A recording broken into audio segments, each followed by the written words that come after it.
مجھے ایک صاحب کہنے لگے کہ میرے ساتھ جاپان چلیے، تو میں نے کہا کہ میں یہاں کافی مصروف ہوں. تو انہوں نے مجھے کہا کہ آپ ذرا چل کے دیکھیے تو صحیح، آپ کو 29 سال ہو گئے ہیں تبلیغ کرتے ہوئے، سمجھاتے ہوئے، اور 40 برس آپ کے والد گرامی کو بھی ہو گئے، اور پھر اس کے بعد آگے بھی آپ کے مشائخ، اور اسی طرح آپ اب مبلغین تیار کر رہے ہیں، جمعہ میں بھی یہی خطبہ ہوتا ہے، اجتماعات میں بھی یہی گفتگو کرتے ہیں. تو آپ جو تبلیغ کر رہے ہیں اور لوگوں کو یہ بتا رہے ہیں، یہ کوئی میرا فلسفہ نہیں ہے تو میں آپ کو جس کا پابند بنانا چاہتا ہوں، یہ تمہارے رسول کی سنت ہے. جس پیارے سے تم ٹوٹ کے محبت کرتے، یہ اس کا طریقہ ہے کہ جھوٹ نہیں بولنا. کہا سمجھا کے 29 سال جس قوم کو ہو گئے ہیں، آپ جاپان میں دیکھیے وہ کر رہے ہیں، اور نئی اقدار کو دریافت کرنے کے لیے آگے بڑھ رہے ہیں. یہ تو کر چکے ہیں، وہ کسی سے دغا نہیں کرتے، جھوٹ نہیں بولتے، کسی سے فراڈ نہیں کرتے. ان کو کسی مذہب نے نہیں یہ بتایا، ان کی ماں کی گود سے تربیت ملی کہ جھوٹ نہیں بولنا. اس کی ماں کی گود سے تربیت ملی کسی سے دھوکہ نہیں کرنا، کسی سے فراڈ نہیں کرنا. کیا ہماری مائیں جو حضور پر درود پڑھنا سکھاتی ہیں، یہ کیوں نہیں سکھاتی ہیں کہ کسی سے فراڈ نہیں کرنا ہے، کسی سے دھوکہ نہیں کرنا ہے؟ ہم کیا منبر و محراب سے ساری زندگی اب اسی مشن پہ لگے رہیں گے کہ یہ نہیں کرنا، اور دنیا کو تسخیر کرنے کا خواب شرمندہ تعبیر رہ جائے گا؟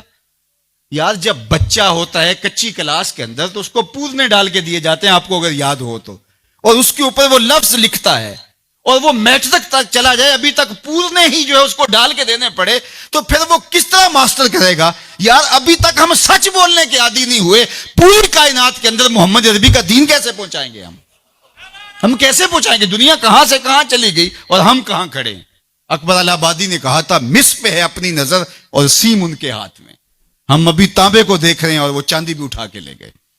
اب وہ کائنات کو تسخیر کرنے جا رہے ہیں، اور ہمارا بھی یہ مرحلہ طے نہیں ہوا کہ ہم سائے کو تنگ نہیں کرنا چاہیے، ہمارا یہ مرحلہ طے نہیں ہوا کہ کسی کو تکلیف نہیں دینی چاہیے. انسانی سوسائٹی، انسانی معاشرت کے خد و خال ہیں واضح، اور اسلام نہ بھی ہو تو کفر کے معاشروں کے اندر بھی یہ پایا جا رہا ہے کہ ہم سائے کو تکلیف نہیں دینی، کسی کو دکھ نہیں دینا، فراڈ نہیں کرنا، جھوٹ نہیں بولنا، 2 نمبر چیز نہیں بیچنی. اور ہم کیا ہیں؟ ہم تو دوائیوں کے اندر بھی ملاوٹ کر لیتے ہیں، اور مسلمان ہم ہیں جیسے ہم عاشق رسول ایسے زمانے میں کوئی نہیں. اور جو جان بچانے والی دوائیاں ہیں ان کے اندر بھی ہم ملاوٹ کرتے ہیں. ہمیں شرم آنی چاہیے. ہم کھڑے کہاں ہیں؟ دل مسلمان ہے تیرا نہ میرا، تو بھی نمازی میں بھی نمازی، پڑھے جائیں نمازیں، یہ ٹکرے ہیں اور کچھ نہیں ہے.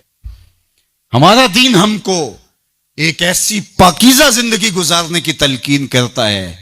یار ہمارے سامنے حضور کا نقشہ ہو، ہمارے سامنے حضور کی تعلیمات ہوں، اتنا نور برس رہا ہو ان کی سیرت کے انوار کا، اور پھر بھی ہم اپنی زندگی جو ہے وہ درستی نہ کر پائیں، تو پھر کیا ساری زندگی ہم یہی کام کرتے رہیں گے؟ ساری زندگی یہی کہتے رہیں گے کہ جھوٹ نہیں بولنا، جھوٹ نہیں بولنا؟ کہتے رہیں گے ہم، اس سے انکار نہیں ہے، لیکن کائنات کو تسخیر کیسے کریں گے جب اس مرحلے سے نہیں نکلیں گے؟ تو میری آرزو یہ ہے کہ دیکھو، میں نے اپنی قبر میں جانا ہے، آپ نے اپنی لحد میں اترنا ہے. میں اور آپ اپنے آپ کو یہ مت سمجھیے کہ وہ سنورے گا تو معاشرہ ٹھیک ہوگا. معاشرہ ٹھیک ہو نہ ہو، مجھے ٹھیک ہونا ہے. مجھے اپنی زبان کو کبھی بھی جھوٹ کی بدبو سے متعفن نہیں ہونے دینا. مجھے کبھی بھی کسی کو اذیت نہیں دینا، چاہے وہ میرا ہمسایہ ہے یا میرا دشمن بھی کیوں نہ ہے. مجھے کسی کے لیے غلط نہیں سوچنا ہے، اور کسی کو نقصان پہنچانے کی منصوبہ بندی کی دور کی بات ہے. وسوسہ بھی آئے کسی کو نقصان پہنچانے کا تو اس کی بھی نفی کرنی ہے، کیونکہ میں اس آقا کا غلام ہوں جو رحمت للعالمین ہے. تو اس آقا کے لائے ہوئے نظام شریعت کو نافذ کرنے کے لیے ہمیں عملی قدم اٹھانا پڑے گا.